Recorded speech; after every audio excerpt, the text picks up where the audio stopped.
our Crisis Committee, the Honorable William Allen. We have our National Action Network staff and our Legal Night team right here in the House. And of course, we always start with the two that make Legal Night possible for all of you. And that's, of course, the head of our youth team here at National Action Network and the Youth Huddle, and that's the Honorable Ashley Sharpton, and of course Patrice Perry, who's one of the coordinators here at the House of Justice. Winston Gilchrist is our videographer, and he's always on the scene, and of course he does our weekly broadcast every Saturday here at the National Action Network. We have many of our staff in the House, Brother Mo and others, and nothing can happen at the House of Justice with all of the people that both work here and volunteer at the House of Justice, and we always give them the greatest appreciation that we can, because nothing can happen without their dedication to the House of Justice, to the leadership of Reverend Al Sharpton, and to their own determination to be part of the pursuit for justice. We have a group of attorneys that are the regular attorneys for Legal Night, and they will all have a chance to say hello to you, but I always read our list of our Legal Night team. And so our Legal Night team is Robert Bellison, Andrew Burson, David Blum, Gary Certain, Kyle Edmonds, Jeffrey Emden, Barry Fett, Carmen Giordano, Pete Gleason, Kenneth Gilbert, Gabrielle Harvest, Ted Kessler, Glenn Myers, Kim Parker, Edward Pachado, Royce Russell, Joel Schmelkin, Denise Service, Wiley Steplow, and Kareem Vessup. And of course we have others who are very much becoming a part of our family, and that of course is Attorney David Yearwood, who I believe is with us tonight, and others who will be joining us throughout the call. For those of you that are listening or trying to find out how to get in, you can pass the word along. You can join the Zoom at the meeting ID 881-7082-4381, and the password is Legal Night, all in lowercase. And if you want to call and you want to tell somebody, well, call in if you're having trouble logging on. Just call in at 1-312-626-6799, and we will welcome all of you here with us at Legal Night tonight. Just a couple of quick things that you all should be aware of course, and I'm sure you have heard it every time you turn around. I'm sure you've heard it, and I'm sure you've also heard many people say that this probably will be one of the most, if not the most important election in your lifetime. And so Election Day is November 3rd. So no matter where you are, when you are, how you are, you need to make sure you go out and vote. You can also vote early, and early voting in many places, you have to check the particular state and location to know exactly how to early vote. In New York State, early voting goes through November 1st, and you can go to the Board of Election to find out what your early voting site is, and or you can hashtag, is it? Harlem Week of Action, or you go to Find My Poll Site. My poll site, is it findmypollsite.vote.nyc? So there you go. So you can do that, or again, if you're like me, just type in New York City Board of Elections, or New York State Board of Election, or Kentucky Board of Election, or Georgia, or wherever you are, and it will take you to where you need to go. Everybody should also know, if you haven't gotten your book already, the Reverend Dr. Al Sharpton has a new book out. It's called Rise Up, Nation at a Crossroads, and is out in the bookstores. You can order it. You can call National Action Network and get the book site, where you can go right to the book site and order it from any of the major booksellers, whether that's Amazon or Barnes & Noble or some other independent booksellers. But get the book. It is a great book. It has a tremendous amount of insight into the crossroads that we are at right now in this nation, and you want to make sure you have read it again.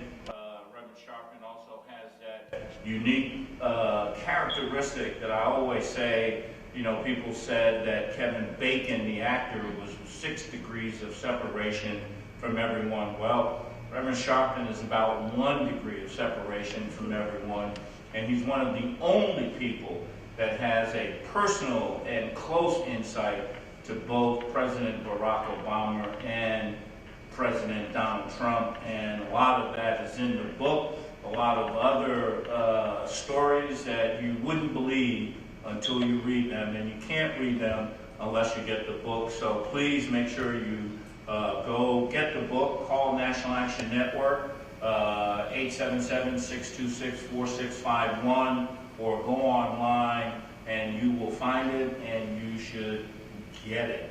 Right now, I'm going to turn it over for a second to the head of our crisis division here at National Action Network, the Honorable William Allen. Good evening. Good evening. Thank you, Counselor. And good evening out there. Happy to see all the attorneys on the Zoom tonight, and certainly all the others who have questions for them and for us. You can hear me good.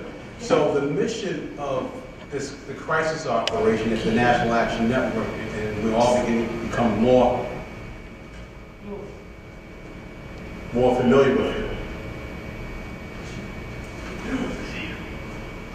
It's serving those in crisis, regardless of the size and definition of the crisis, by improving their social capital skills, as well as building organizational and civic leadership capacity to serve communities of long-standing need.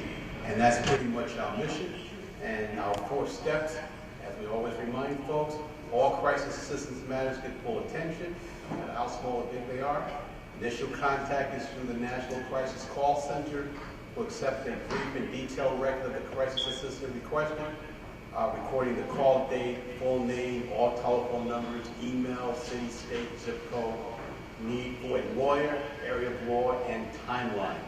Then the matter is reviewed by the National Crisis Director, William Allen, followed by the Regional Crisis Liaisons, the Regional Field Liaisons, Chapter Crisis Liaisons. All follow-ups will focus on the 4 required crisis steps. The first is legal referral. The second is political representation to access community resources. The third is clergy and community advocacy. And last but not least is chapter and chapter engagement for civic engagement, and leadership mentoring. We have quite a number of crisis cases that I want to talk about. Well, maybe they are, but in terms of these categories that we've had over the last couple of weeks, so folks can get a sense of the type of stuff that we're doing and how we're reaching some kind of resolution. In particular, we had a mother, actually a sister, who got in touch with us about her brother being released from prison, and he was wrongfully convicted 30 years ago. And they have reached out to us for some guidance, not only in terms of legal guidance, but political guidance and civic guidance on this matter. Another case that came to us in upstate New York was a father and mother called in about their son who was murdered by the police in 2015, and they're seeking justice. And so some of the cases I'm now reading is part of our national call law, and many of our attorneys and other members of the Crisis Network team have access to that law, so they're able to see these cases or requests in real time, and so we're all trying to follow up on these matters. Another case is that you see we got a call from a woman living in the NYCHA building, and she didn't have any heat. NYCHA is a New York City housing authority, heavily federally subsidized public housing here in New York City. Another case was in Philadelphia regarding her aunt, a woman regarding her aunt who was in a nursing home, and she was very concerned about her aunt's civil rights and how it tied into COVID-19, and needed to get some guidance in terms of how to handle that facility. Another case was out in Las Vegas, Nevada. Man was arrested for possession of drugs, has a court date, and is looking for adequate counsel. So as you can see, the type of cases that we have go from trying to get heat and hot water to trying to get justice after a murder. And sometimes, people reach us when the matter might have happened 20, 30 years ago. They felt that back then there were not enough systems in place. They didn't have enough support in place. And now with all the recent cases that's now emerging because of George Floyd and other folks, many people are now calling up saying, you know what, my case might have happened a couple of decades ago, but I want to put it to rest. I need to make sure that I've done all I can for my family members to make sure that I have reached out for justice. Other similar cases can be a little bit even more frightening.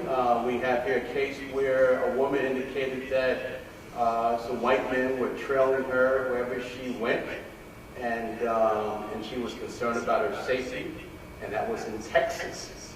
Back here in upstate New York, a son is incarcerated and needs an attorney. Case here in Yonkers, parole papers were not complete. They wanted someone to assist them with their parole documents. So we have some kind of administrative stuff going on here. And let me look at some more early stuff in the month. Let me look at this 3.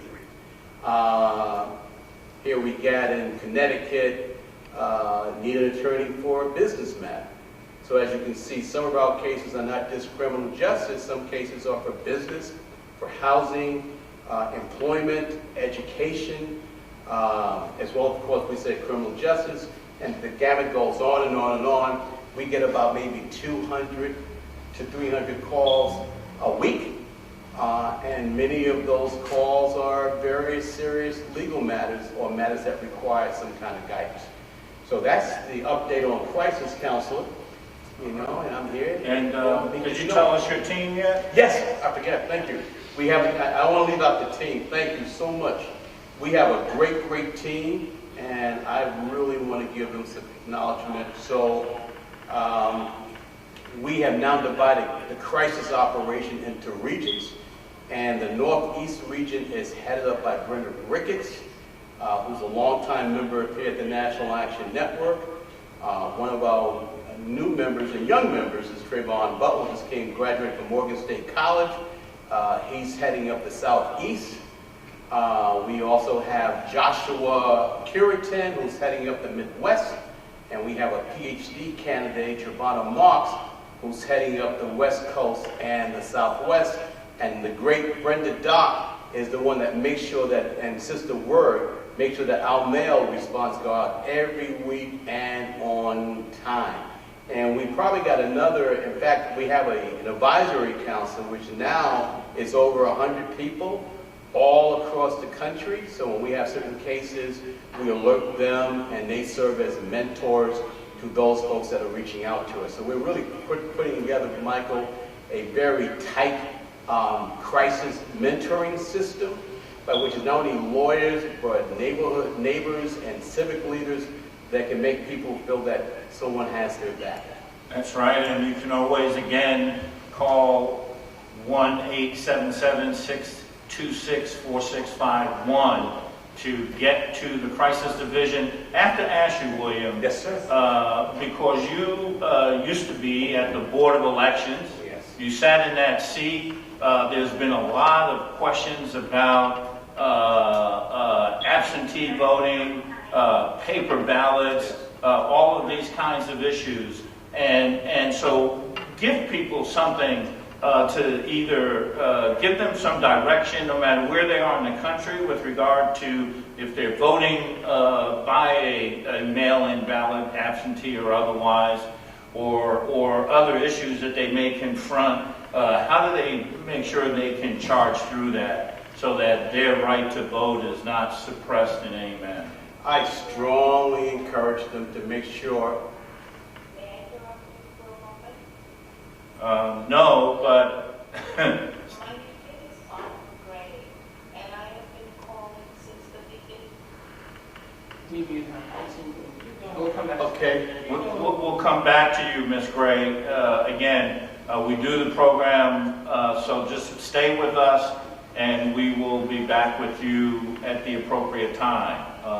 We know your issue is important, and we want to definitely hear it, including any difficulties, but just kind of stay with me for a little bit, and we'll make sure we get everything handled. I guarantee that to you, and hope you will respect us in that way. All right, I'm sorry, William.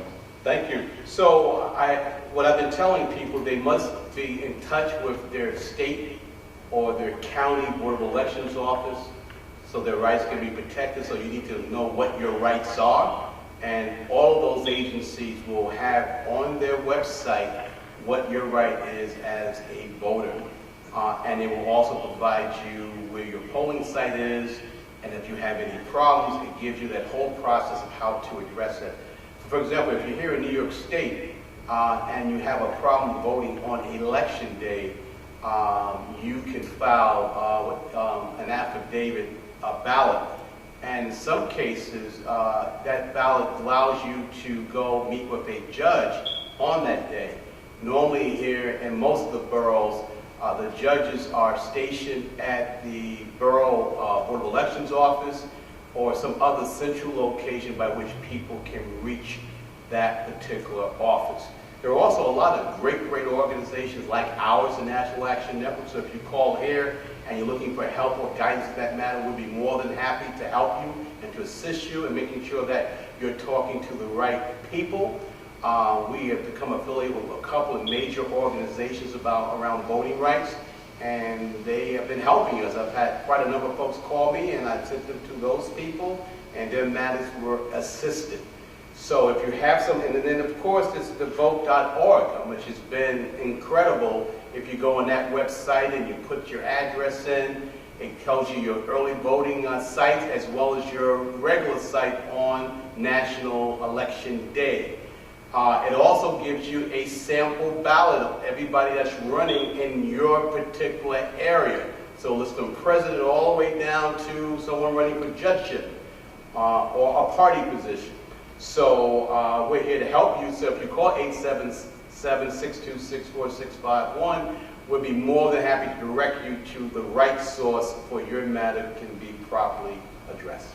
All right, William, thank you so much, and we really appreciate that. We're going to go to Katrina Jefferson in just a second. I just want to also say that as soon as we come through Katrina, you're going to get to meet the attorneys tonight. We're going to have each of them say a quick word to you before we get into our presentation tonight, which will be brought to us by Attorney Wiley Steplow. All of us have been dealing with policing issues, and Wiley will be talking to us about that tonight when we get there. But right now, speaking about policing, in New York State and in many other states, there's been a major move as a result of so many of the recent cases, and particularly George Floyd, where a number of states across the country and on the national level, a lot of discussion again about policing and how best to bring about what I always refer to as constitutional policing, which one of the things in our fight against stop and frisk, we know that that is the best way to do policing if it's done in a constitutional manner. So there was a listening session that's happening because all local jurisdictions in New York State have been required now to look at how they can modernize and diversify and improve overall their policing strategies. And so Katrina Jefferson, who's the national coordinator here at the House of Justice, will tell us a little bit about what happened the other night. Katrina Jefferson. Thank you, Attorney Murphy, and welcome to everybody to our final legal night of 2020.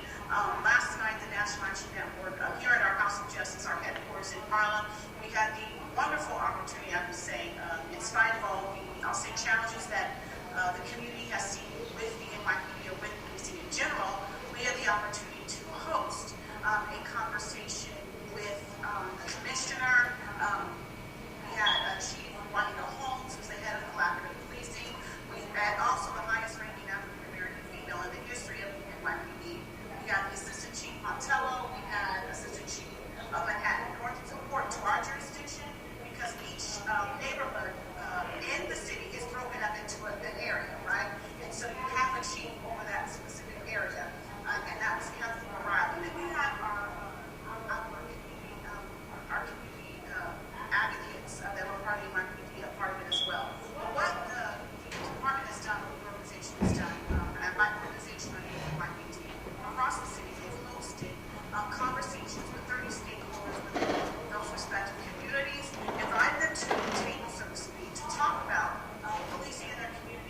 and what they felt like as individuals could bring about change.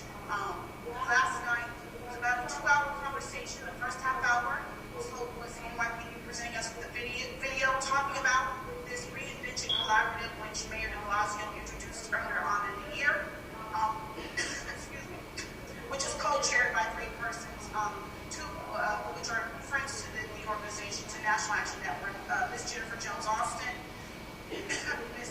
Margaret Arlo, and Mr. Wesley Moore, who was present on last night.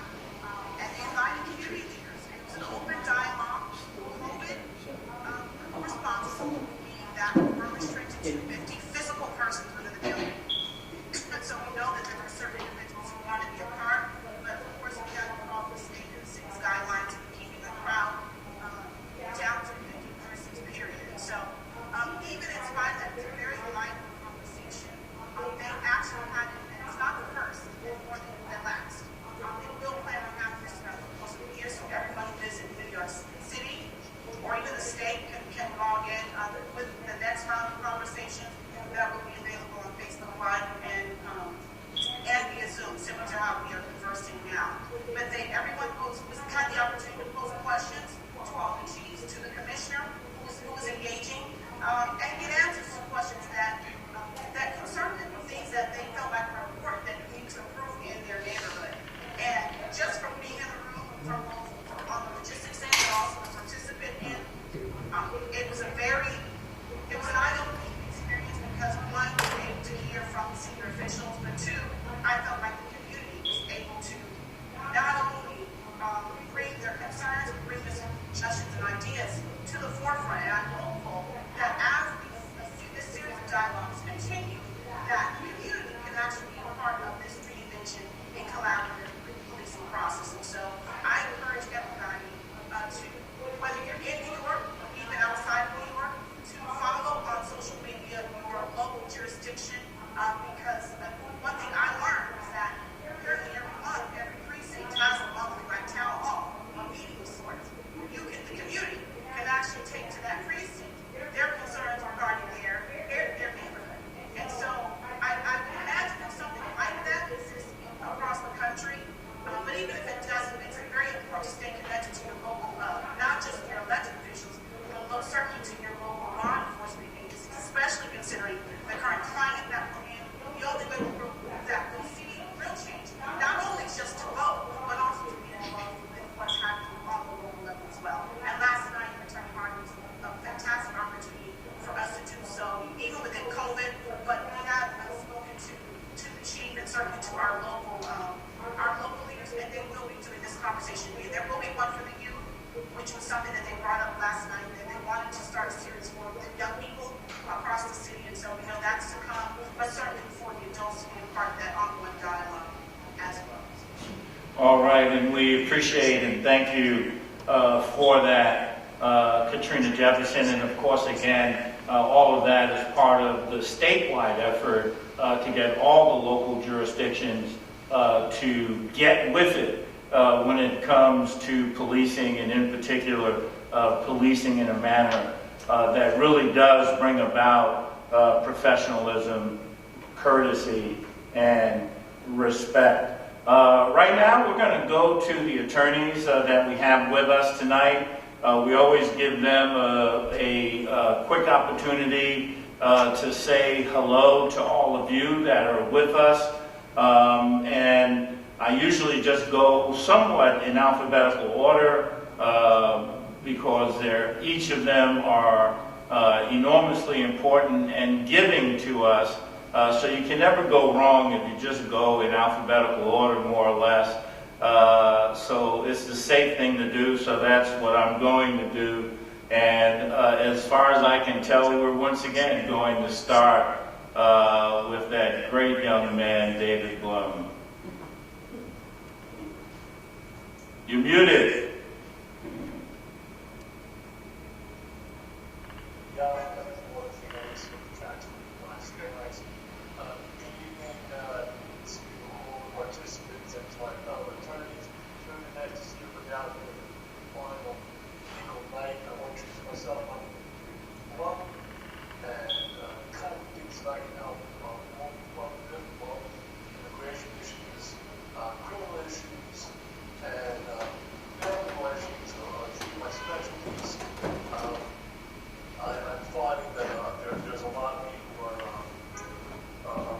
shut out of the court system, especially during this time of COVID. People with a lot of pressing issues. I know we were talking earlier about some of the criminal issues where people are not getting their hearings there, or people who are incarcerated for a while without getting a chance to get before a judge. People who have family court issues where their children are under conditions where they believe they want to have different conditions and not get before family court judges. And of course, we've got a new administration, and there have been some new immigration challenges that a lot of people are suffering. For instance, with our eminent new Supreme Court pick, we are rapidly approaching a time where LGBTQ and marriage equality rights are being threatened. And as terrible as that sounds as a esoteric concept, I am now struggling with clients who want to bring their partner from another country, and they're facing the possibility that that's not going to be an option for them. Of course, that is the federal law. It's very hard to do anything about that, but these are the kind of issues where I deal with those family issues. I'm going to put my information in the chat a little bit. Otherwise, the question at the end, and I welcome anybody's questions on these issues and any other issues that I might have an expertise in. Mike, thanks for giving me the floor. All right, thank you, David. We're going to go to Jeff Emden. Thank you, Michael, and thank you everyone for joining us. It's a pleasure being here. I hope everyone is safe, and I can't stress enough the importance of getting out to vote in this election, getting in your ballots on time. There's a lot of litigation going on in various states with respect to when the votes need to be counted, whether it's on the postmark date or whether it's the receipt date. So it varies from state to state. So you need to check your local law. The most important thing is that you vote and you tell everyone that you know to vote. That's the only way that we can effectuate change. I've been an attorney for 35 years almost. My primary practice is in the field of civil rights. Most recently, I've been involved in the protest cases that are going on throughout New York City in response to George Floyd, Breonna Taylor, and all the other victims of police brutality. With respect to those cases, I'm representing protesters, onlookers, essential workers. Unfortunately, no one escaped the wrath of the police officers when they went to enforce some of the curfew laws, and they didn't even do that with equal protection for all. There was no observance of the COVID-19 protocols. Many of the officers were not wearing masks. They didn't enforce social distancing. They were indiscriminately spraying mace into the crowd, causing people to cough, and making very unsafe for those individuals that were exposed to this. Individuals were placed on buses in close proximity to others. Medical treatment wasn't provided. Zip ties were used, and people were held like cattle for 9 to 10 hours. Their rights seriously abused. These are the kinds of cases that I'm dealing with now. I know Mr. Steplow is working on those cases and is presenting today.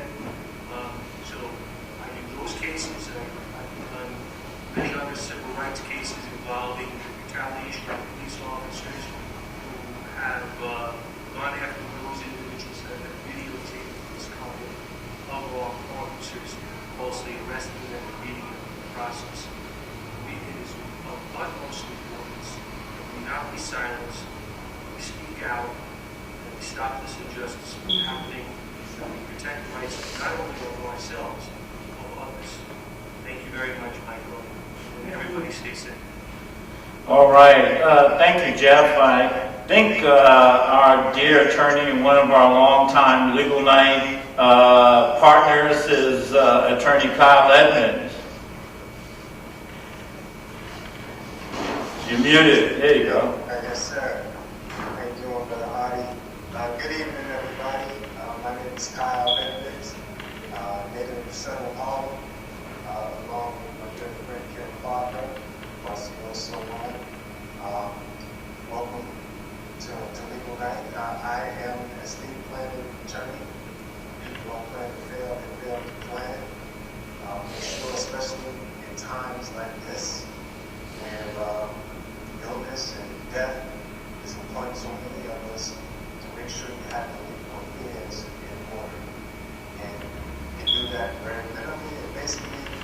by getting a plan together, a will, power of attorney, healthcare proxy, living will, disposition of the waivers, are just a few documents that will help you and your family and friends to deal with these uncertain times.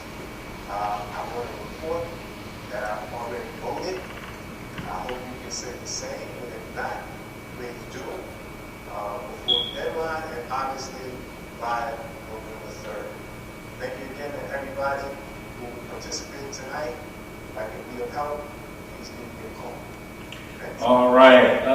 Thank you, Attorney Edmonds. We're going to go to one of Harlem's wonderful attorneys, very diligent, and has been a blessing to the Legal Night team, and that's Attorney Kenneth Gilbert.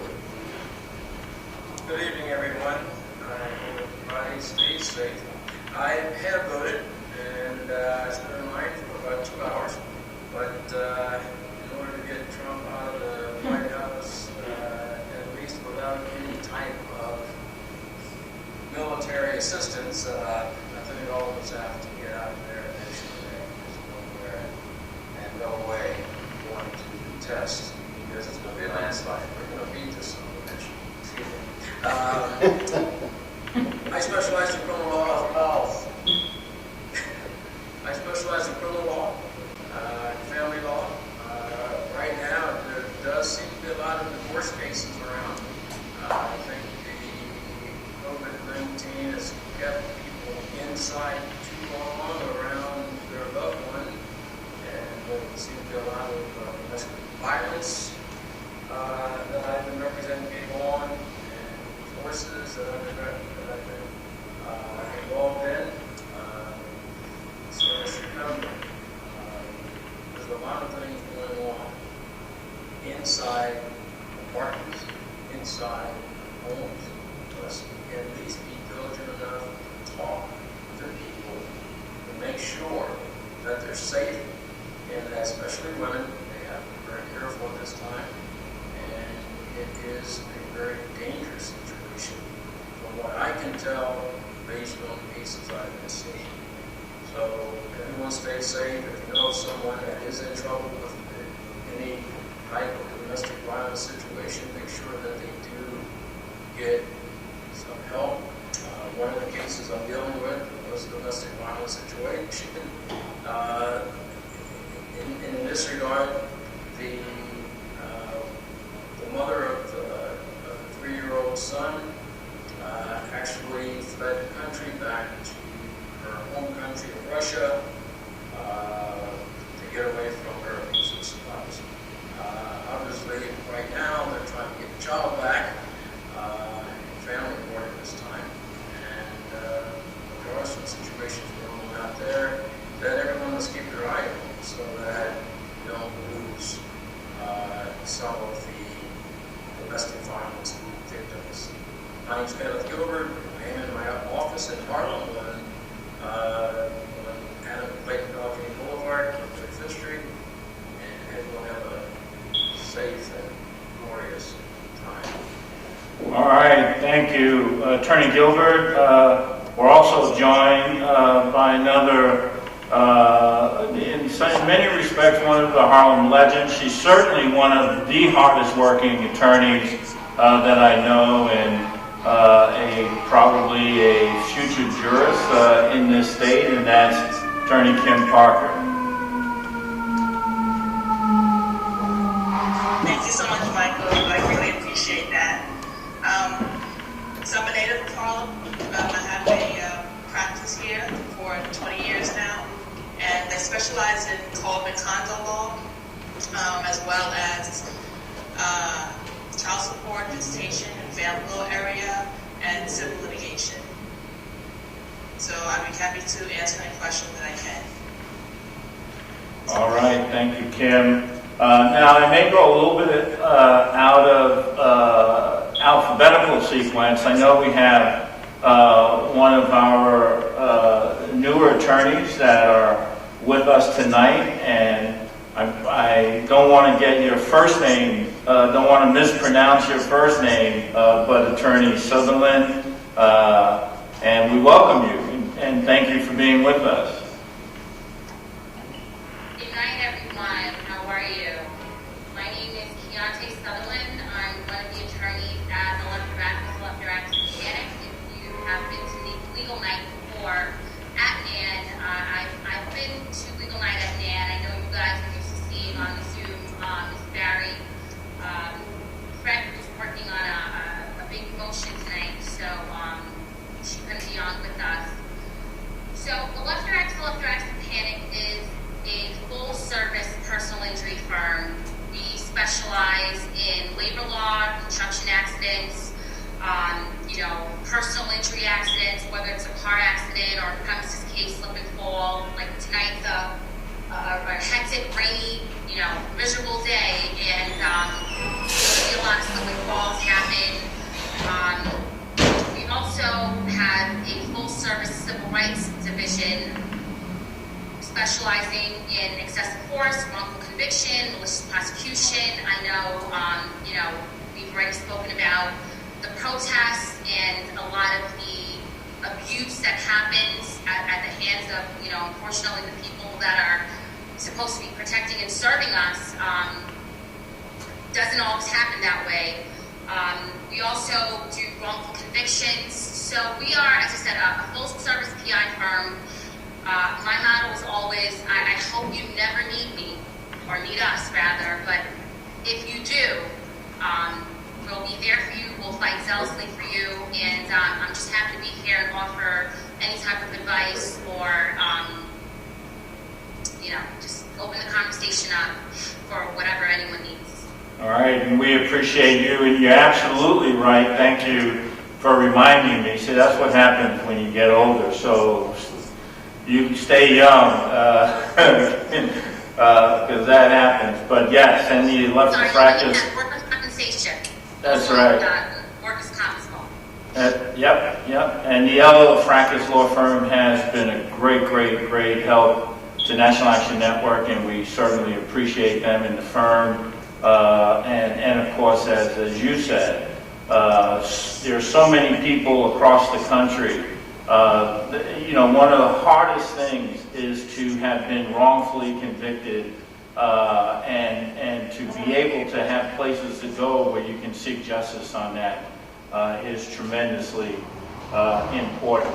Next up, and he will be presenting later on, is Attorney Wiley Steplow.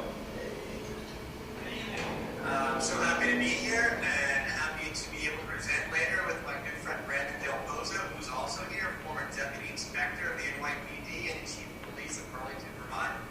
I'm an attorney who focuses on civil rights and civil wrongs. When the police are engaged in misconduct and are harming your rights, that's when I expect to get the call and I can come in and help you. I was at a protest just 2 days ago where I was able to negotiate with the police ahead of time in order to facilitate the free expression of speech at that activity, which included a very large, helium-inflated Trump baby.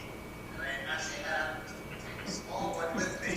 So there it is. So this was about 6 stories high, downtown Manhattan. And it was really a great time, and the police were very helpful facilitating the event. So I'm excited to present later about the future of policing, and I look forward to speaking. All right, thank you. And I know, Attorney Schmelkin, I did not misread the alphabet, but I'm holding you last for a reason, so stay with us. I'm going to go to Attorney David Yearwood. Good evening, everybody. My name is Yearwood, an associate here at Fox, specializing in intellectual property. I also have a background in labor and employment law, so to the extent that any of you need assistance with trademarks, copyrights, things of that nature, or if you have certain labor and employment issues, I'm sure I can talk to you about those things. And again, I'll make sure that my information is available. All the best to you, and everybody be safe out there tonight. Please make sure everybody get out and vote. And to the extent that you cannot wait till November 3rd, don't wait. Because that night is going to be a special kind of stupid. So, to the extent that everybody can get out earlier, we encourage everybody. Let's just get the vote out and be done. as soon as possible. Thank you. All right, thank you, Attorney Yearwood. Now, with the exception of Joe Schmelkin, I think I've covered all the attorneys. If not, speak up and introduce yourself. All right, I think we're good then. All right, let me tell you why I left Joe Schmelkin last. You know, all of the attorneys, and we're winding up. Tonight is the last night of Legal Night for the year. As you all know, Legal Night is the last Thursday of every month, except for the month of August, November, and December. August, we always give everyone a break because people travel in the summer. It's everyone always needs a little downtime, particularly from having to be at Legal Night, which you know can on their nights when Legal Night is enormously stressful because you're addressing so many important issues that people bring to you, and some of them are very critical. And you know, so people need a break every now and then. So we take that August break, and of course, November and December are the national holidays. And when we come back, but this year and tonight is the last Legal Night of our 10th year of doing Legal Night here at National Action Network, and we have a great history attached to it. Maybe one of the things we work on in the next year or so is begin putting together a little brochure with all of the accomplishments over these 10 years and the different things that have happened here at Legal Night. And every one of the attorneys that participate, all of them give of their time pro bono. We can't thank them enough for doing it. And everyone has contributed above and beyond the call of duty. And again, we can never say thank you enough. And we certainly don't pay them.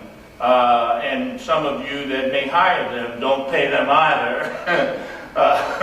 So, you know, they are truly to be appreciated. But I leave Joel for last because Joel has, in many respects, not only been such a critical part of Legal Night, but he has really helped grind the gears of Legal Night.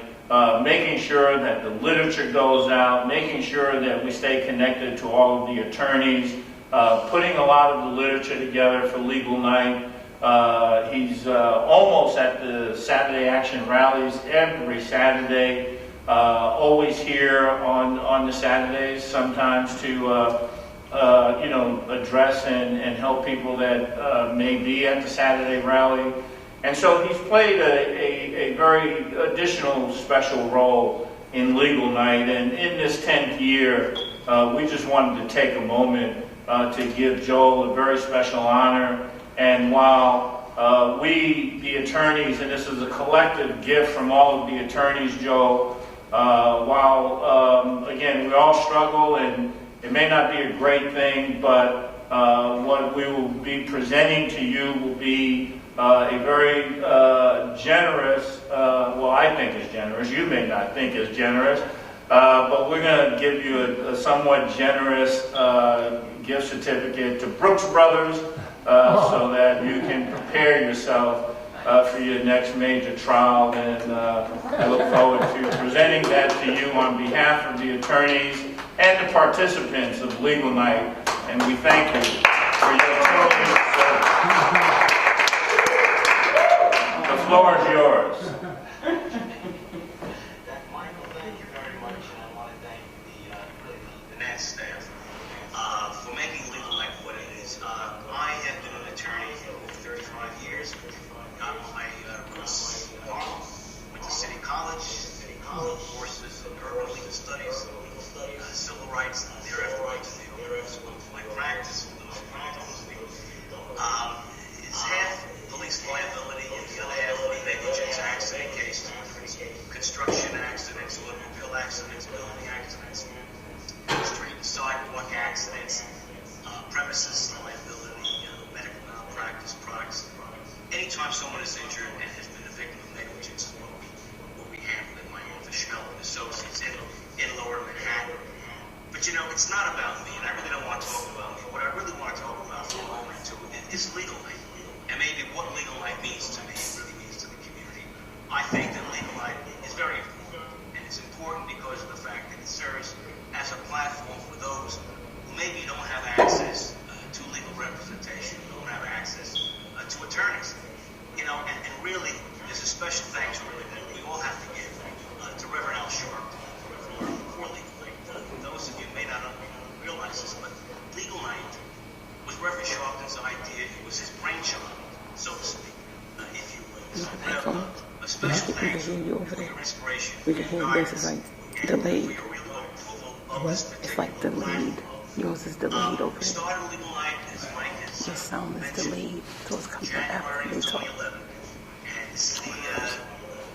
I said your sound is delayed over here. 10 years ago, No, delayed. Like you hear something yours coming after. And speaking with you, with Wiley, Steplow, and some of the other attorneys discussing how we can bring legal aid to life, so to speak. What we can do for you, how we can help this community and organization. Really, Legal Aid has always been within the theme of the National Action Network. That is helping those who are less fortunate, helping those who are pushed aside, underrepresented, discriminated against. And you know, you look around in today's society, and you see there's a lot of social injustice out there. And the way in which I think that we're going to achieve social justice really is by having more platforms, more discussions like Legal Night, more civil rights groups like the National Action Network, more leaders, more civil rights leaders like Reverend Al Sharp. And you know, to that, I say it's been a great 10 years. We hope for another 10 years to go, and then we'll ask for support time. And really, my Nan family, a special thanks to everybody for really putting together everything. And best of luck to everyone. Everyone stay safe, stay healthy. Speak sometime soon. Enjoy the rest of the program. Don't go away.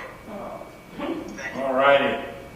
Thank you so much, Joe. Really, really appreciate that. And let's give Joe another big hand. Congratulations. All right.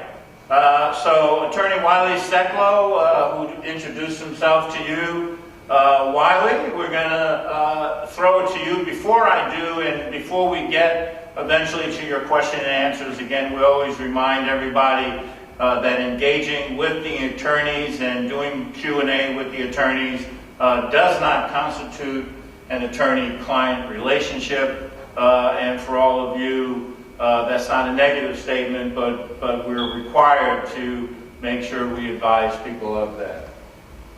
Wiley Steplow.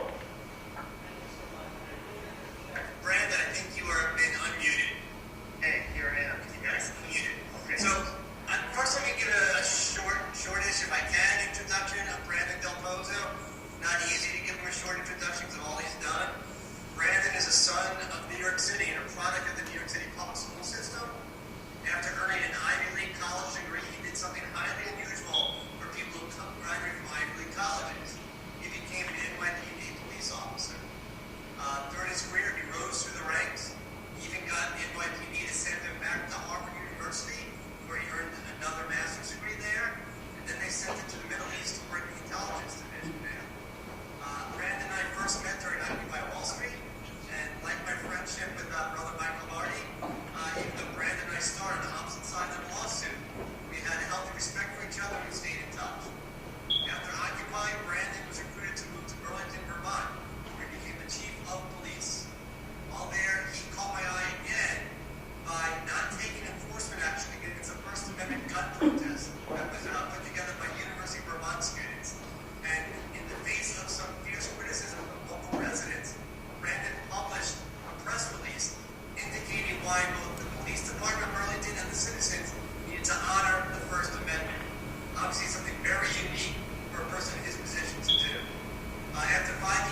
talking about this even a few nights ago. And by the way, thank you for that warm introduction. I always wish my mother could be there to hear it because she's still there in Brooklyn on 76th Street. Her big move in life, by the way. My father came over from Cuba, came up from Miami, met my mom. His dream was to meet this Jewish girl from Brooklyn.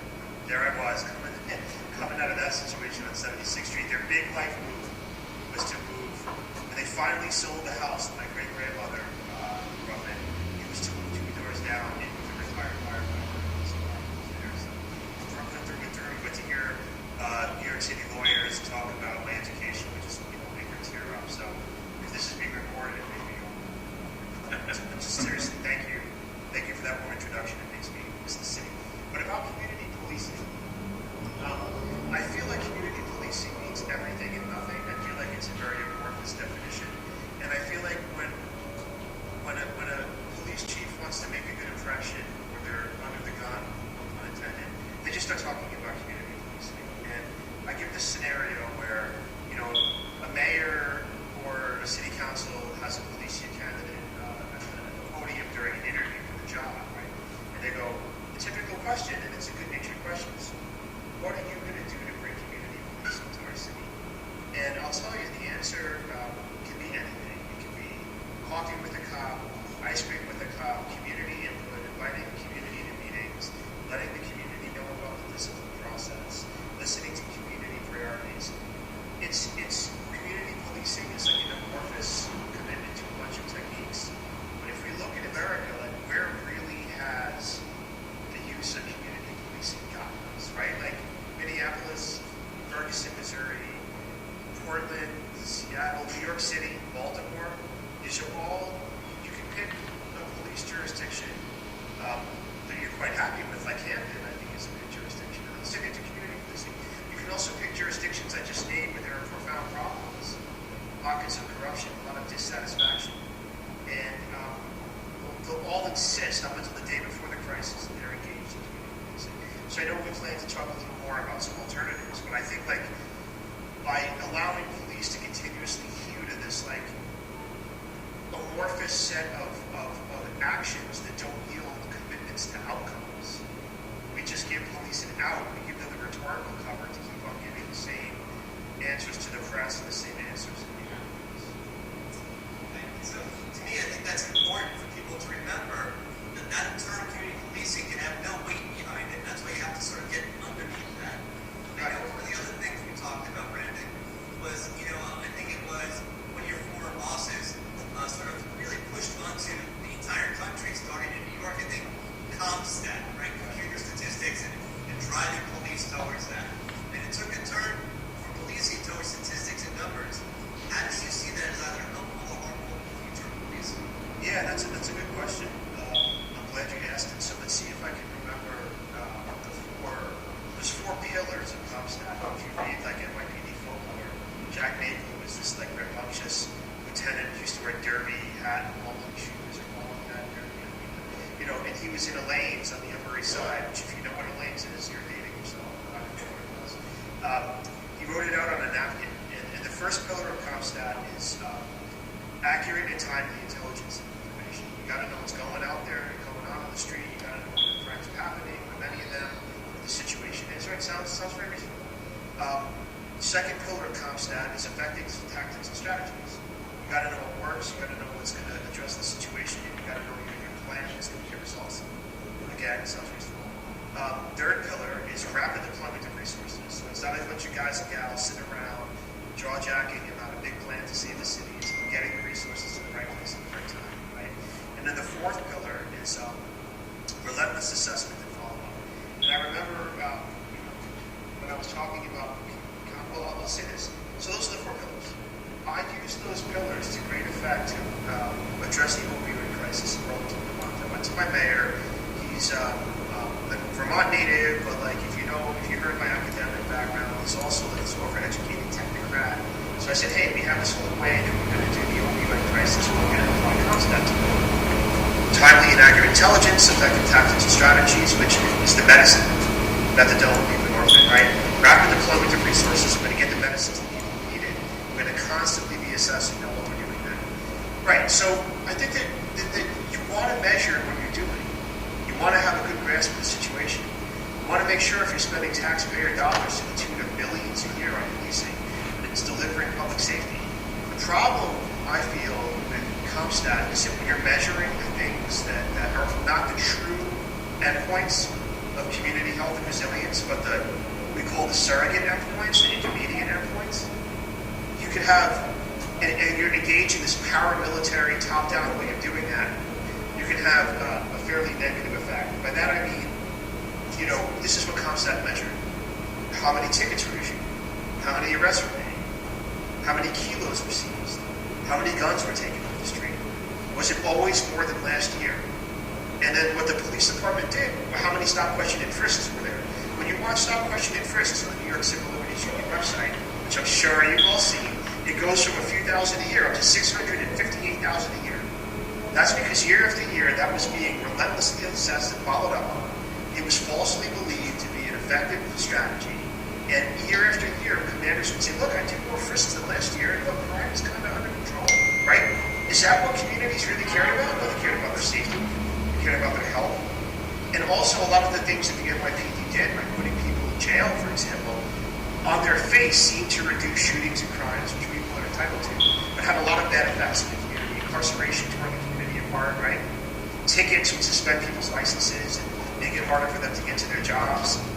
Giving kids tickets on the street for drinking and smoking might seem like a way to break up that crowd, but then you're giving these kids court appearances. So CompStat, the idea of effectively measuring what you're doing works. But when you hold police accountable to the ultimate measures, that they're just not what a community cares about, you get what we saw in New York City. I know I went on, you're asking about 20-something years of police history, and I kind of put it in a nutshell.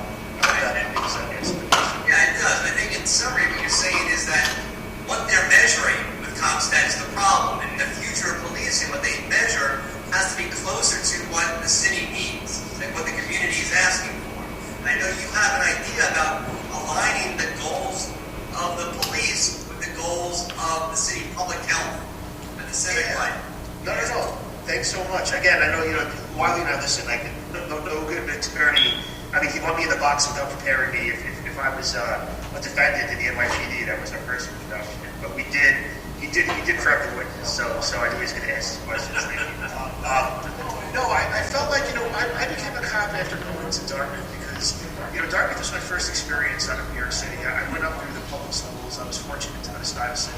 But just taking the train to Stuyvesant and Westernhurst every day, my parents would just take a step back. I'm talking to New Yorkers. I'm up in the Adirondacks right now. My mother didn't even know what Stuyvesant was. My fifth grade teacher said, I think your son's bright, and I think he should go to this, when he gets older, this high school in Lower Manhattan, 15th Street, where the smart kids go. That changed my life. A free high school that puts kids into a good college. And when I went to Dartmouth, it was such a relief because going to Stuyvesant was hell. It's now the D train, it used to be the B train. It took me from 79th Street to the L to First Avenue. I saw a homeless guy stab kids in the back on the way home. One of my high school classmates was just playing pool after school. He was hit by a stray bullet and died. I was robbed. The L train was not where the hipsters came and went from. It was like you look down the L train on First Avenue and said, "My God, that's Williamsburg. That's the frontier." It wasn't. I had a friend. This goes to answering Wiley's question. I had a friend who also got into Stuyvesant from junior high school, and his parents didn't let him go. And they didn't let him go because they said, we're just afraid of putting our son on the train. And I look back to thinking about how his opportunities in life were foreclosed because of how dangerous New York City was. So all these years later, I became a cop because it was a way, if you remember, in the 90s, it was hellish. I said, how can I make this a safer place? My ambition was never to enforce the law or to rack up arrests or get that big stack of medals on my chest. It was always to say, I wish New York City wasn't a place where you were afraid to take the train. I wish New York City wasn't a place where you got hit by stray bullets really cool. I wish it wasn't a place where I had to spray kids with mace on the L train once just to get home safe because 5 kids surrounded me and tried to rob me. What I realized as I became a chief and I was dealing with the opioid crisis in Burlington was what I cared about was a community's health and its resilience. And policing, if it just sets the goals of arrests and the crime rate, it's missing the ultimate goal, which is violence reduction makes the community safer. It reduces stress, it reduces fear, reducing, robberies and shootings, reduces mortality, reduces morbidity, reduces injury, keeping the roadways safe, right, reduces injury, and also just what the police do. Like if you've ever been, on Church Avenue or Utica or Fifth Avenue or anywhere in the city, Prospect Park, like cities are these crowded places where people are all competing to use public spaces for their own things. Some people want to barbecue, some people want a drum circle, some people want reggae, some people want hip hop, some people want to play sports, some people want to sit and read, some people want to play chess. Wiley knows this very well. Protests are one way to use a sidewalk. Vending is another way. Conveyance is a third way. So it's not only safety and health, even drug addiction, mental illness. This is all about community safety, community health. But also, police need to be the referees that help a city use its civic spaces fairly, right? And you don't want to just leave it up to the community to do that themselves, because the people who get there first in the lake lane, the people who have the most money, the best connections in the lake lane, the people who are the most intimidating in the lake lane, and then other folks, like if 90% of the community says, like, this is the time for the barbecues, but then someone else wants to play a violin, I'm just making something up. You don't want the people who you don't want just the 90% who do something one way to stop the other 10% who do it their way. So ideally, to answer your question, what I realized about policing as I became a chief was our ultimate goal should be to align the city's public safety goals with its public health goals, which forces the police to measure things like the effect of giving tickets and suspending those licenses, the effect of using force to stop crime, the effect of taking people who are having mental health crises in handcuffs and bringing them to the G building in Kingston County, the effect of maybe making an arrest for a bunch of kilos of heroin, but then taking that young man away for 2 years, the effect of incarceration has in the community. If you're doing things now that make a community safer, but then down the road make it less healthy, you're not meeting that goal, right? If you're not accounting for how the force you use to keep a community safe today has downstream stress and mental health effects, you're not meeting the goal of public health. And if you're not doing everything you can to fairly make sure that this really crowded, boisterous city is fairly accessible by protesters and barbecuers and people commuting and people protesting, you're not doing your job as a cop. So that's kind of how I see the future of policing is really about public health and civic virtue. All right, one last question, and then I'm going to turn the program back to Marty. Right now, one of the big things we hear it at the presidential debates, we hear it on Twitter, we hear it in the streets, is defund the police. Right. And I know that in the city there was a big movement to defund $1 billion of the $4 billion budget the NYPD has. That did not pass through the city council, and the police had their budget back. As a former deputy inspector of the NYPD, what is your view on defunding the police?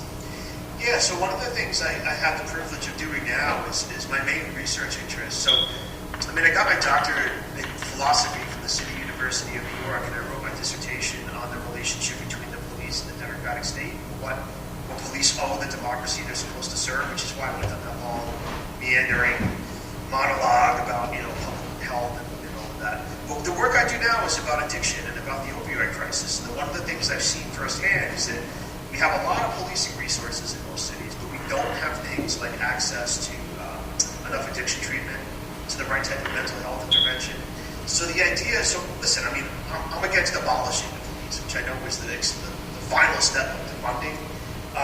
And I think that a lot of places like Minneapolis, originally in the wake of the George Floyd murder, which is what it was, they voted to abolish the police. But now a lot of the black communities that were represented by the men and women who made that vote are saying, hey, hold on.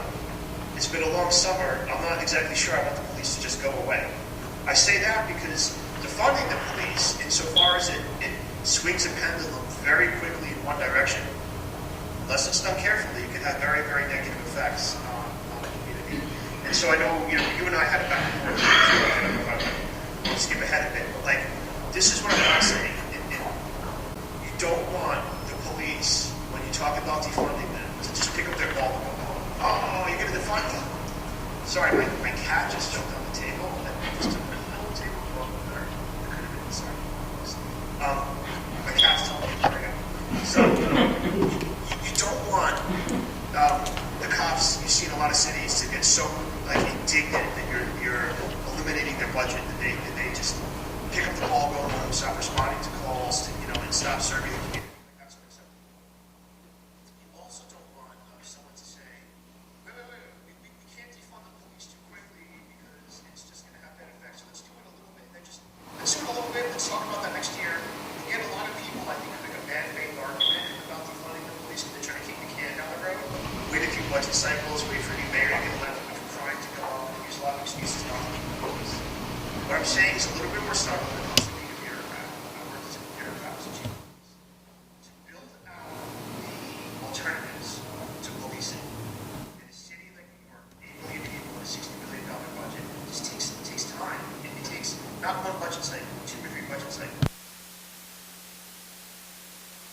You want to build apparatuses that can get to any place in the city within minutes, that have a transportation network, that have a communications network, that are represented by a labor union, that are there 24/7. That might not be the police, that might be crisis interventionists, that might be addiction services workers, that might be community peacekeepers. All I'm saying is defund, but not in this way where you're making a political statement that kind of sets things off balance. Understand that real defunding could take 2 or 3 budget cycles to hire people, build them up, create the human resources network, create the training, create the positions, build the buildings, buy the communication, all of that, right? If you really want mental, for example, I'll close by saying this, like if you really want addiction service, addiction providers, addiction treatment providers, and crisis interventionists and social workers to replace police in a city like New York that's 320 square miles with 8 million people, it's going to take a few years to get that up and running. Mayor Bloomberg put Mayor DeBlasio put $500 million into alternatives like that 2 years ago, and we're going to show for it. All I'm going to say is defund, and do it very, very methodically and bureaucratically, and give it the proper credit it deserves. Great. That was my final question, so I'm glad you got into that portion of it. I want to thank you so much for taking the time, and I know this is your second panel of the night, second Zoom presentation you're involved with for our community, and so I really appreciate you taking the time and agreeing to do this, so thank you so much, Brandon. Yeah, thank you. I just came from the National Bar Association where we're talking about policing in the election. I'll mute myself, but I'll send out an email link to folks. If you want to look at the National Police Foundation's guidance for police being impartial and fair on election day, and not being an intimidating presence, but at the same time protecting people who are intimidated by others, put a lot of thought into some resources that local police should pay attention to. I'll just give folks that resource in the box, and then I'll wait. That'd be great. Thank you. Thank you so much. Thanks so much. All right.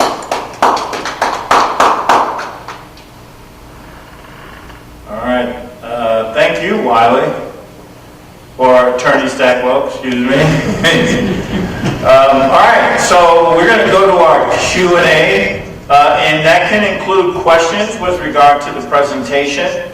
Now, we just asked people to do a couple of things.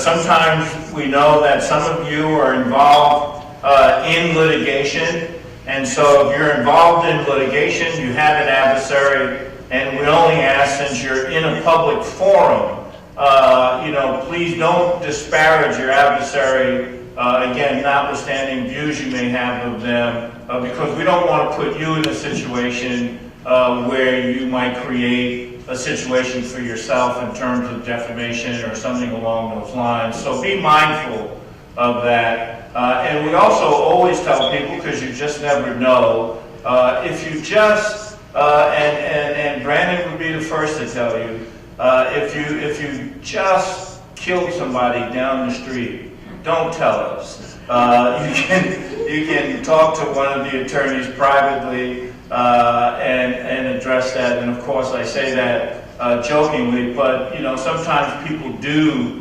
forget we're in a public forum. So please, again, just be mindful of how you speak, and of course, be courteous to others who may also have questions. So, Patrice, who's first up? So first up, we have our college student. She didn't put her name, but she's all right. So first up is our college student. You didn't put your name, so we're just going to call you our college student. Good evening.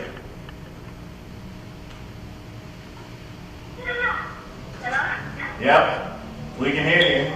Yeah, so I have an issue that's been going on for like 5 years. I actually moved from that college to a different one.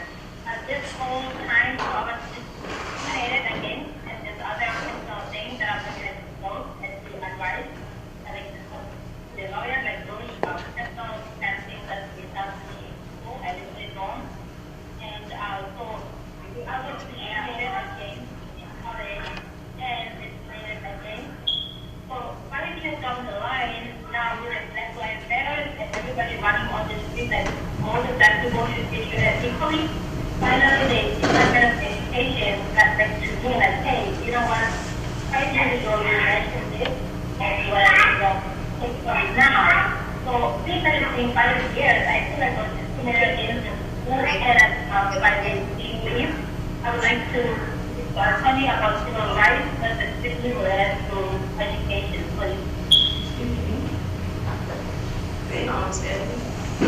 Okay. Anyone want to speak to that very quickly?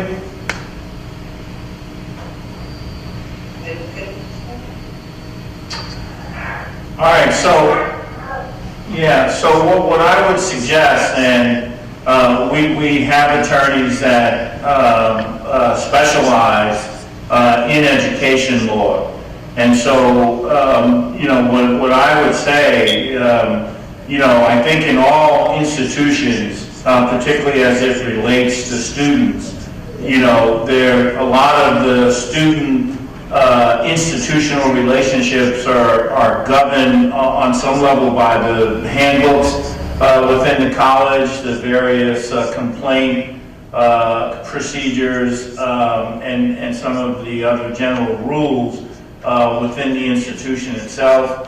But again, there is a whole body of education law, and of course there are rules with regard to certain matters as it relates to education in terms of the legal rights of the student. And so if you just reach out tomorrow, 1-877-626-4651 to our crisis director, William Allen, we will provide you with the name of that attorney so you can speak with him directly.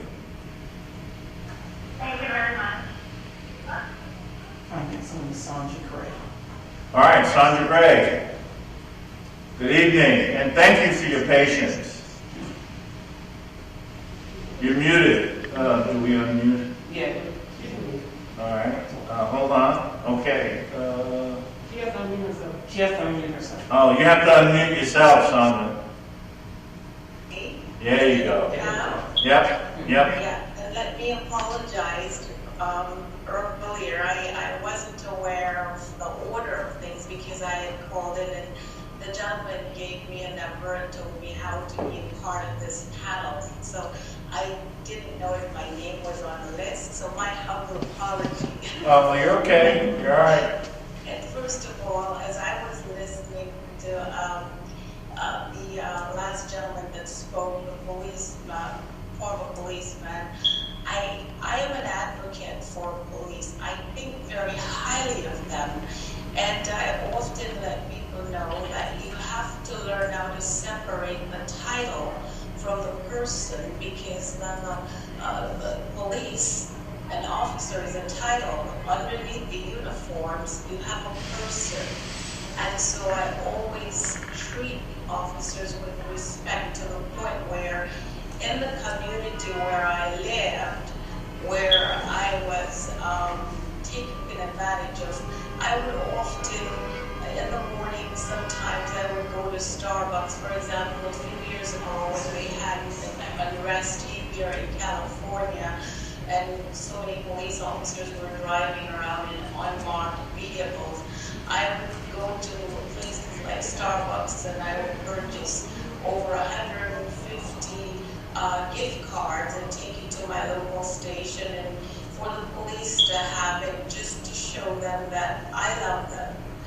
Unfortunately, sometimes when you do the right things, you are not treated based on your conduct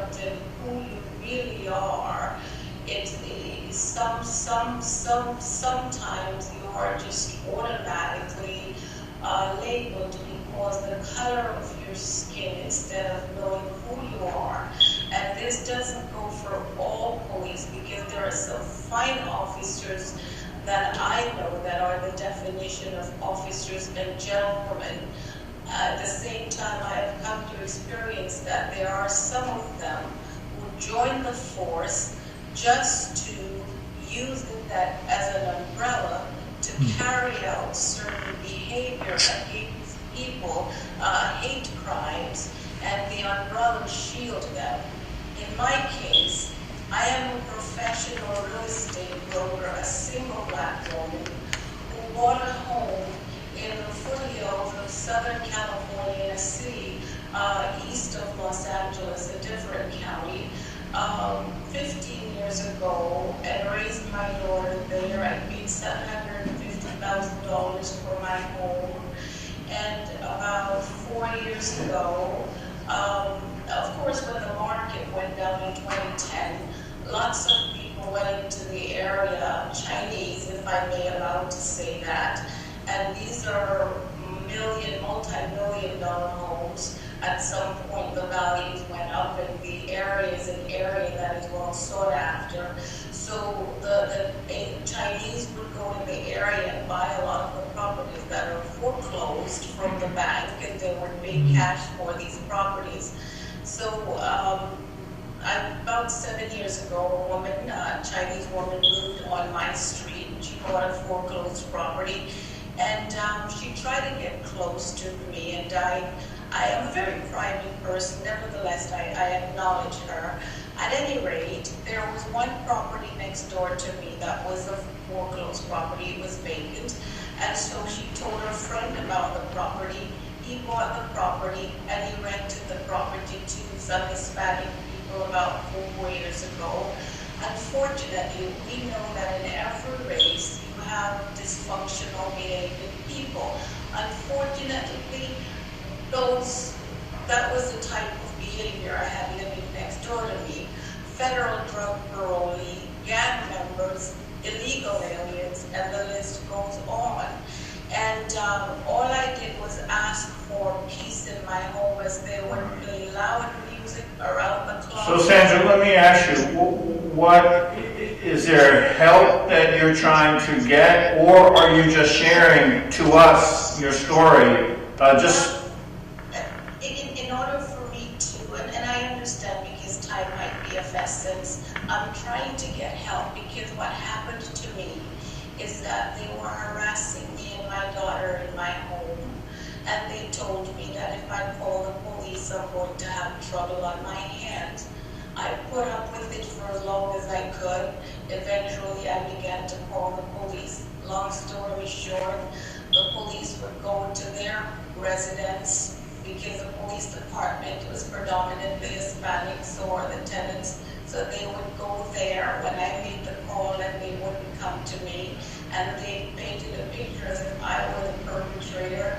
Eventually, what they did, they brought in people to put restraining order on me in my home a year and a half ago. Then I lived away from my home for almost 2 years while I kept paying the mortgage and paying rent. And then one police officer asked me to meet him there so he can see videos, because I had about 12 cameras on my home. It's a 4,200 square foot house. When I arrived there, he kidnapped me, and he told me he wanted the keys to my home. And he said, if you didn't give me the keys, I'm going to beat you. And he threw me in his car, and he said, I'm taking you to the station, and if you don't sign papers, I'm going to beat you. I have no family here. I was born in Jamaica. I have lived here for 40 years. I had to reach out to my only sister in Pennsylvania who witnessed everything. So long story short, he kidnapped me and locked me away for 9 days. And nobody told me why they locked me away and what for. When I finally got out of there, when family stepped in and got me out of there, on paper, they put on there that I was 5150. I have no job. I called 911, everything to assassinate my character. And I am the opposite of all of those things. In the end, the police who kidnapped me told my daughter that he felt bad because he participated in a scam because her mom is a remarkable person. So here I am. I am out of my home because the Chinese who helped the Mexicans to carry out this against me, the Chinese are the ones living in my home. And I have to be renting 4 storages and living in a little apartment with my daughter. And every attorney that I tried to reach out to that helped me, all they told me is that unless you suffered broken bones or death, we cannot help you. Well, are you saying that they somehow stole your deed, or so do you still own your home, or? I don't own the home because what happened is that, and I'm going to just fast forward because I don't want to prolong your time.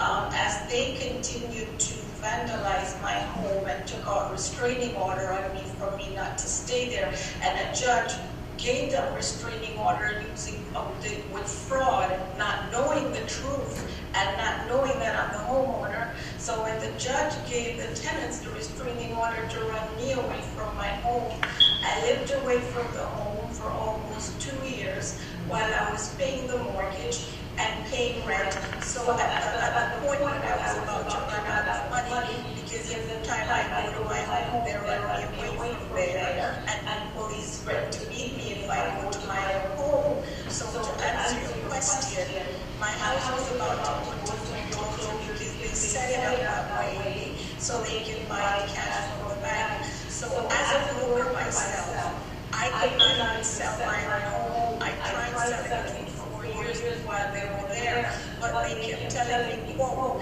we're going to run away from there, we're going to see that house, and you can't stay there, and you keep calling the police. You should know that all the police does is kill niggas, and that comes out of it. Those were their exact words. So I brought in a Caldwell Banker agent to hurry up and sell the property for me so I can at least get something out of it. So a property that was with a market value of $1.1 million, I had to hurry up and sell it for $860,000, and the people who bought the property are the ones who collaborated to run me away from my home. They're the ones in the house now. Okay. Did you get the benefit of the sale? Pardon me? Did you get the benefit? You sold the house, so. I sold the house, but I had to cut my profit and paid off the mortgage and walk away with a little bit because the market value was $1.1 million. Right. So what are you trying to do then? Let me just ask that, and then. I'm trying to get someone to help me, sir, to file a lawsuit against the police department. I see, okay. And the landlord, because I violated and assassinated my character. You just don't do that. And as a single woman, everything I work for, I have one daughter that I put through 2 universities by myself. And everything I work for, they took it away from me. So it was a setup to take away the home. If you Googled my address, which was 12539 Tejas, that's T as Tom, E as elephant, J as Jack, A as apple, S as Sarah, Court, in the city of Rancho Cucamonga, might come up with anyone. That is my home. Okay. That is a single woman I Right. work hard for. Okay. They just didn't want, they didn't think I should. Right.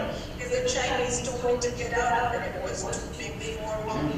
And I said, more you have built my home from scratch.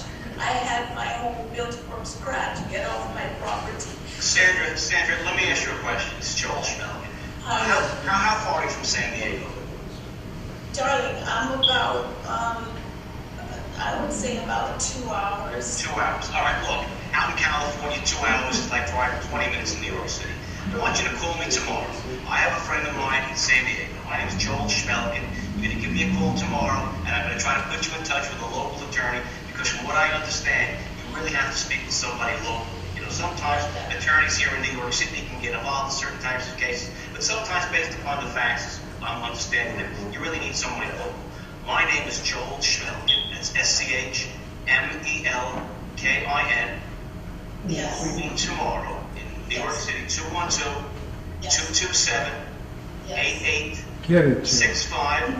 And I have a friend of mine in San Diego that has a more general practice dealing with real estate, dealing with lawsuits and things of that nature and so on. And, you know, maybe he can help you, okay? Yeah. Thank All you right. very much. Thank you, Joe. Thank you, Sandra. All right. Patrice, who's next? All right, next question comes from Phil's Evolution. This is David. Oh, hold on, David. Phil's Evolution. Who is it?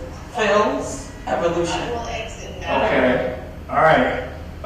You see him? Okay, so David, hold on. Phil is before you. So, Phil, you want to... Ask him to unmute. Tell him to unmute. Oh, you have to unmute yourself. Hello. Okay, hello. Okay, you guys can hear me? Yep. Okay, great. Yes, good evening, everyone. I was given this information to everyone. I hope you have a blessed night. I'm happy to be here. That's wonderful information. I definitely got down. I got contact already through one of the chats from the attorneys, and we're going to speak tomorrow about what my situation was, because I put it in the chat. I have a child support case issue from New York that has been going on now for some years. Both of my children are of age now. One is 18 and the other one is 22 years old. The mother of these two children of mine is an officer. She's a captain in Rikers Island. And I have been getting the runaround and a whole lot of nonsense going on with this child support since I have been home from, was it 2008? 2008. It's been about 13 years now. I went into the courthouse several times to get what they said was to get it reduced because I wasn't working. I just came home from being incarcerated. That was one. I learned also that the time that I was incarcerated, there was still child support being charged, and there is being charged while I was incarcerated, which I heard they was not supposed to do that. That was supposed to be stopped. I went in there to also get a reduction at the time when I came home. I got a job, everything. I was paying weekly because they were taking it out my check. And to make a long story short, I've been getting the runaround, and I believe I've been getting mistreated because the mother of my children is an officer, and every time I step into that courthouse, they know her, they treat her differently than they treat us. All right, understood. And so I understand that you did get a response from one of our participating attorneys that he'll follow up with you, so that's excellent. I think we all can recognize that, you know, the situations that happen in family court are always very traumatic, and I think we always realize that if there's the appearance of impropriety, that is not fair to anyone, and in your case, it may not be an appearance, and so please make sure you follow up with the attorney, and thank you for being with us tonight and for sharing. Thank you. Our next question comes from Colin Diddy. All right, I think David Owens was right before you. Good evening, David. Hello.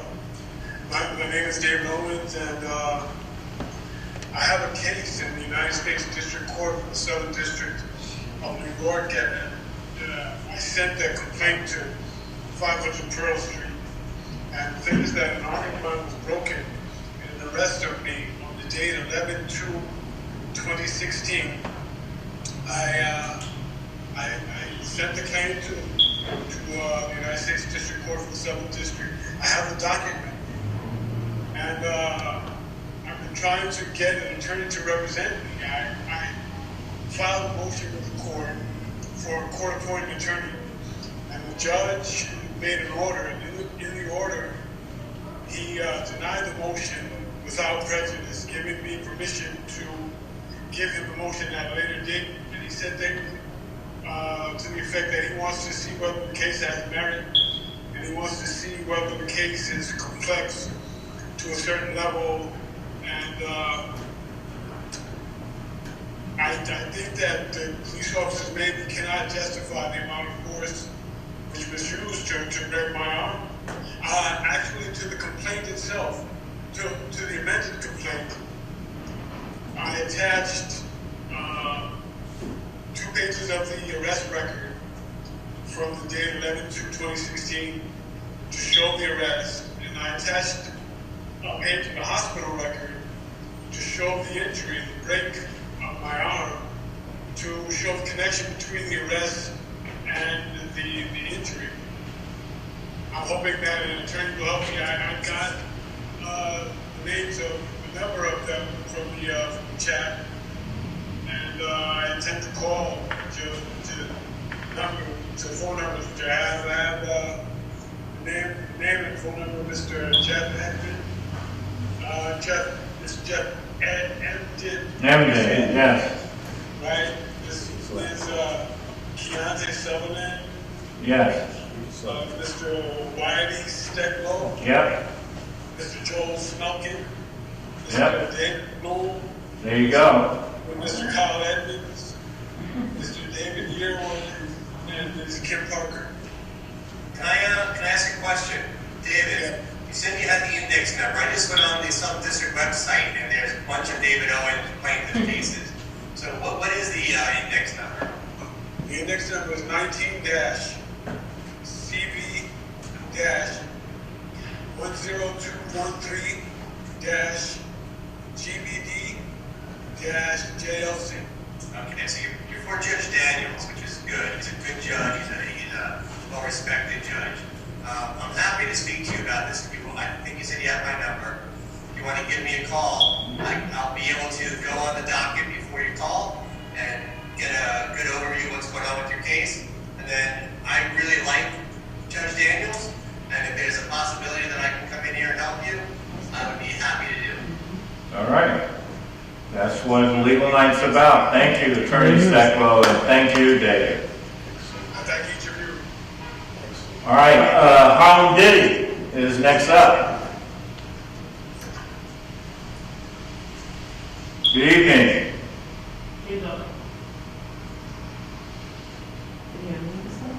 He's unmuted. Hello? Yeah, he's unmuted. Oh, yeah, Harlem Diddy, you there? No, you can go to Eden. He's unmuted. Harlem Diddy. Maybe he stepped out of the room. Okay, who are we going to go to? All right, Edith, are you there? Yes. Good evening. Hi, good evening. How are you?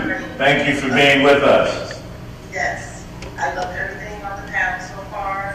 So my case is dealing with child support, and I have a check for disbursement of $30,000. This was like child support arrears that my ex-husband owed the child support.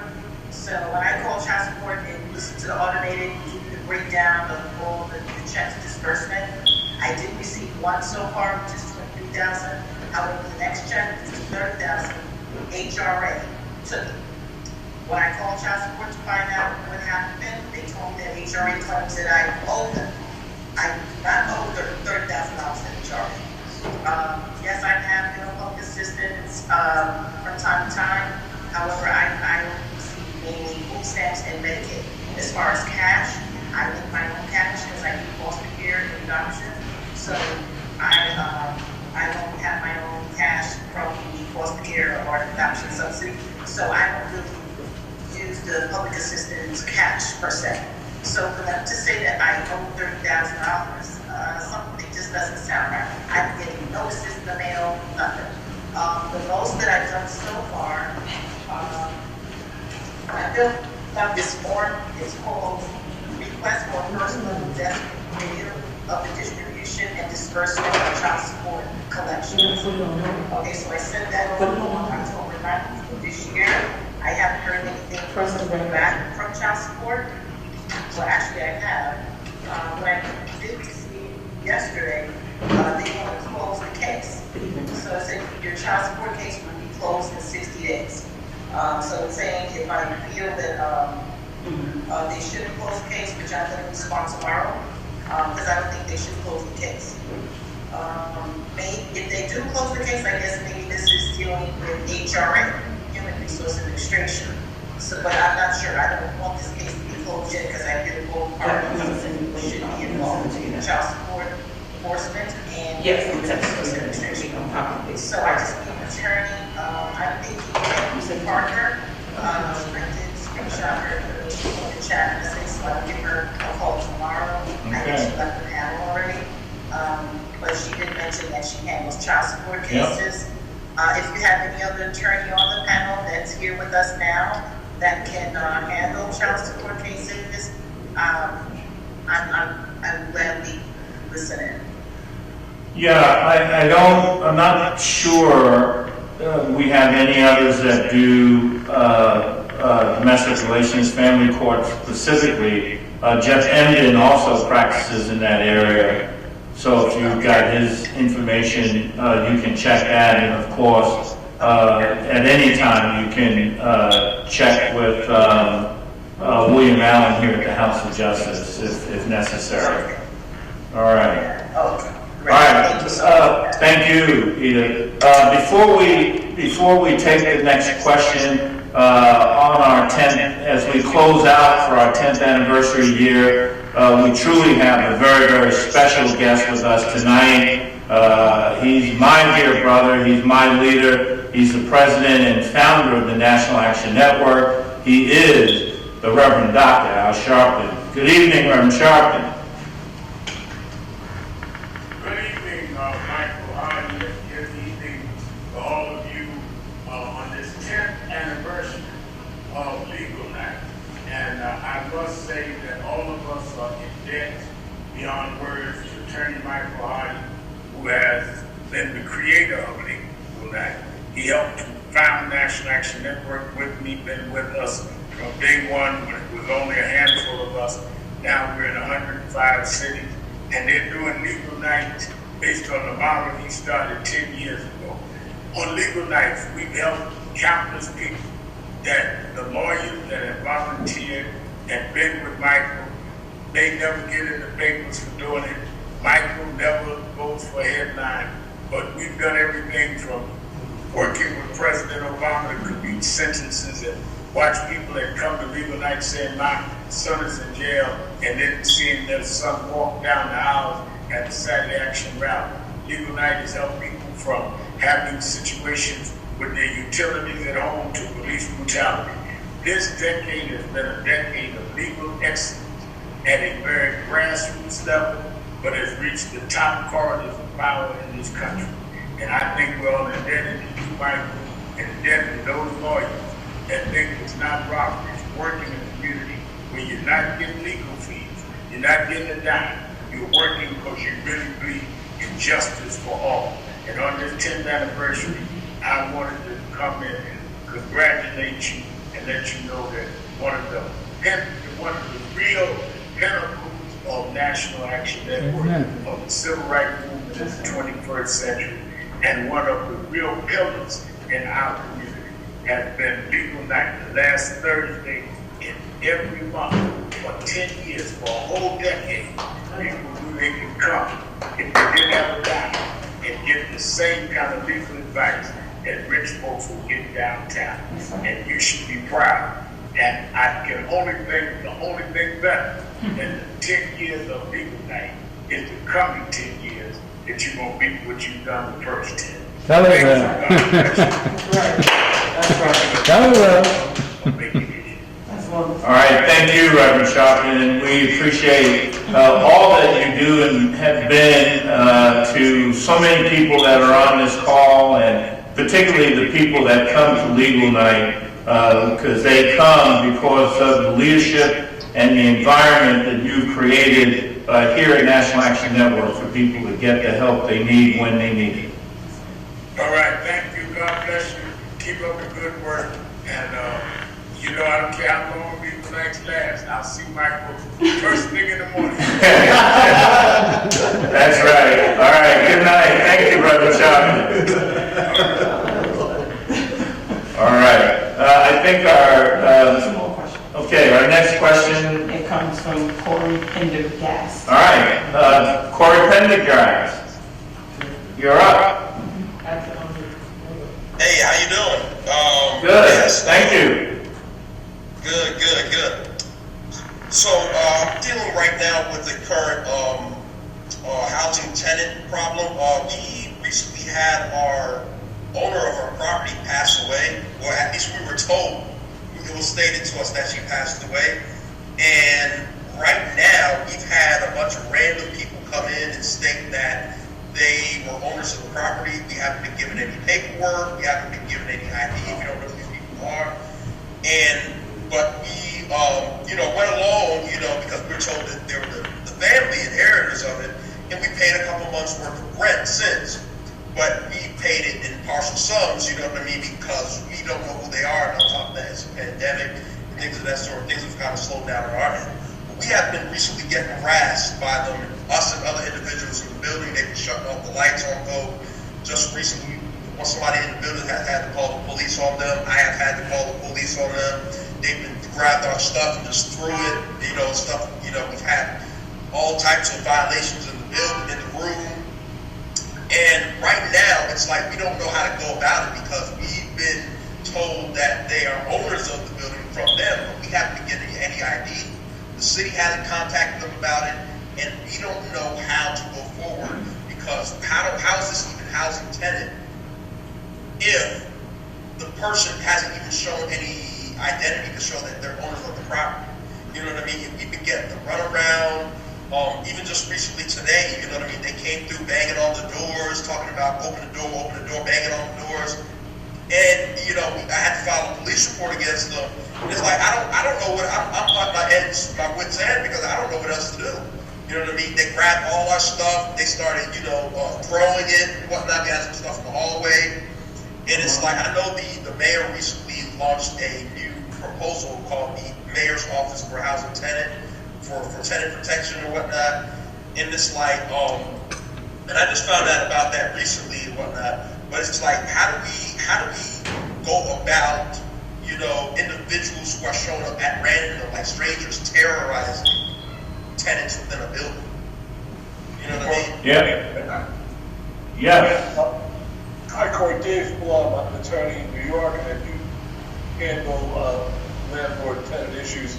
And let me tell you, first of all, the kind of activities you're describing that are being taken by these alleged new owners of the property shouldn't be tolerated, whether or not they're the deed holders and in fact the landlords, or as you've described them, just random individuals who are come in to exercise power and control over the tenants. Nobody can act that way towards tenants who are in the property. Yes.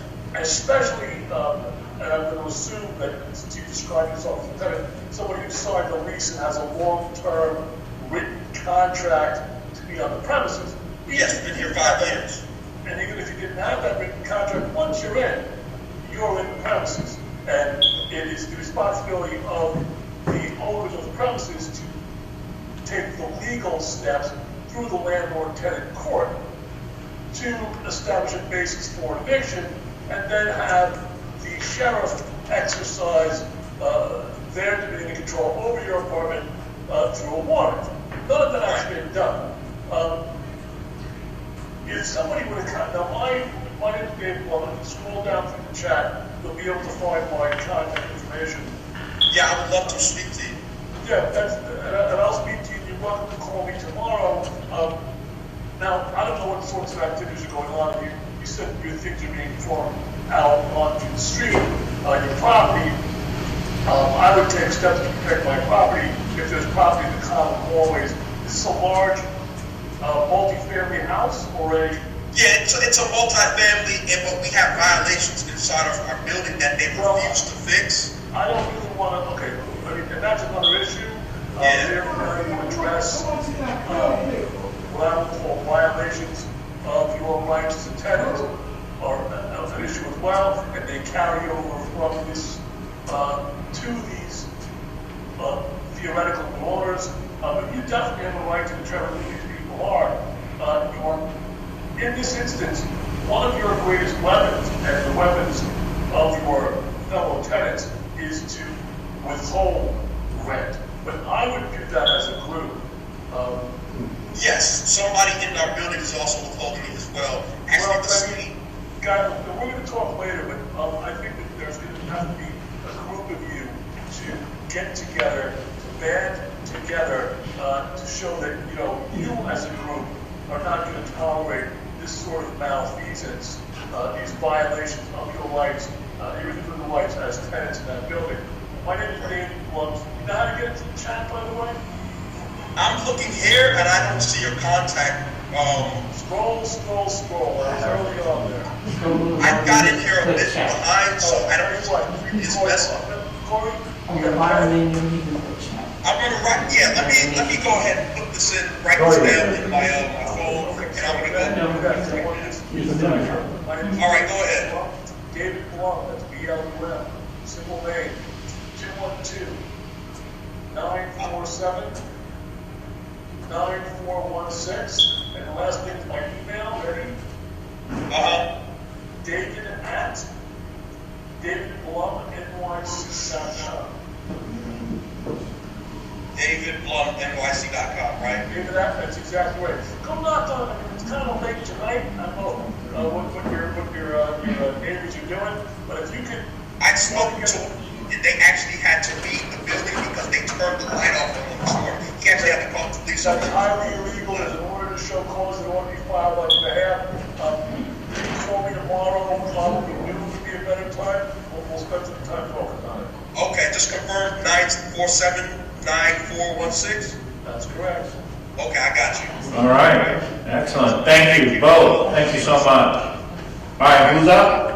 The next one is Prophetess Kim. Prophetess Kim. Good evening. Hi, good evening, everyone. Recently, I was terminated from my job, and I feel like my rights have been violated. I work for the same company for 8 years.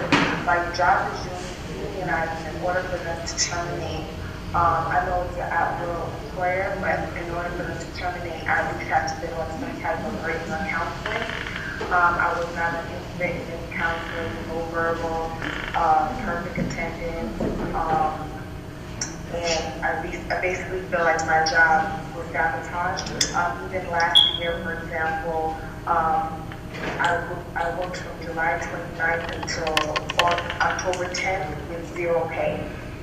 Because the company failed to pay me, the manager kept saying that he was putting in the paperwork for me to get paid, and I worked 3 months straight before they paid me. Once I threatened to call the Department of Labor, that's when they decided to pay me. So that's just one example. Another example, a manager told me, yes, I can go on vacation, so I went on vacation, and then tried to say that I was a no-call, no-show to work. And so I had to file, we have something called QIR.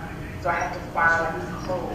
I had to file an investigation to prove that I wasn't a no show, that I was actually allocated, given the time and taking time. But I have like a long-standing history, and I keep very good records of documentation. So I just wanted to know if I have a case and what can I do to kind of, I guess, fight for any other person that might be harassed by and retaliated against. I feel like I'm the only woman in my store, and that was even part of the reason why I was let go.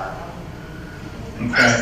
Is it a small chain, or is the store, is it one of the major retailers, or? It's a major retailer, yeah. Okay. Anyone want to speak to that real quick? Kim, this is Joel Schmelkin. If you call me tomorrow in my office, I can speak with you about this. This may be a wage claim case as well. I don't know if you can get my number from the chat, but if not, you can just, it's 212-227. Okay. I'm sorry, I just wanted to write it down. 201. No, I'm sorry. 212-227. 8865. Thank you. Thank you. Okay. All right. Last question is from Sharoya Helzer. Sharoya Pelza, she'll be our last guest this evening. Good evening, and thank you for being with us. Thank you for having me. I'm from I live in North Carolina. I was born and raised in Brooklyn, New York. I need help with the criminal matter for a family member. Is there any way that I can speak with someone offline? Yes. Now, is this for a matter in North Carolina or in New York City or where? I reside in North Carolina, so. Okay. Excuse me? In North Carolina. Yes. All right. I think if you want to speak to someone offline, I guess as soon as we get off tonight, right as we say goodbye, just call right here to the House of Justice, which is 212-690-3070, and we'll get some of your information now, and then we'll take it from there, okay? I appreciate it. Thank you so very much. All right. So as soon as we're off, Paul. Okay. All right. Thanks again. All right. All right. We're good. Listen, this has been a great evening. First of all, once again, want to thank all of the attorneys that have participated this evening. As always, all of our attorneys, again, they do this pro bono, as Reverend Sharpton said. We can't thank them enough. They, on the last legal night for the year, they were also very gracious in their responses tonight, and we certainly appreciate that, making these connections and trying to get people to the next step. So much of being an attorney is also being a counselor, and each of these attorneys do both so well. And so once again, we thank all of our attorneys, and especially our hero for the 10 years, which is all of the attorneys, but we're especially honoring Joel Schmelkin, and we thank him. And again, we will be back. We will be back on the last Thursday of January. And Joel? January 28th. January 28th. Mark it in your book. The last Thursday of the new year, as we will be kicking off our 11th year. I want to thank Wiley and Brandon, I should say Attorney Steplow. So he's such a buddy. You know, we occasionally just jump into first names. But Attorney Steplow for his presentation tonight, and for all of you. There's no one more important than those of you that come to Legal Night to find some relief, some answers, or just some companionship for whatever you may be going through. And we are always here to help you. We're always in here to give to you, and we will be there. No justice, no peace.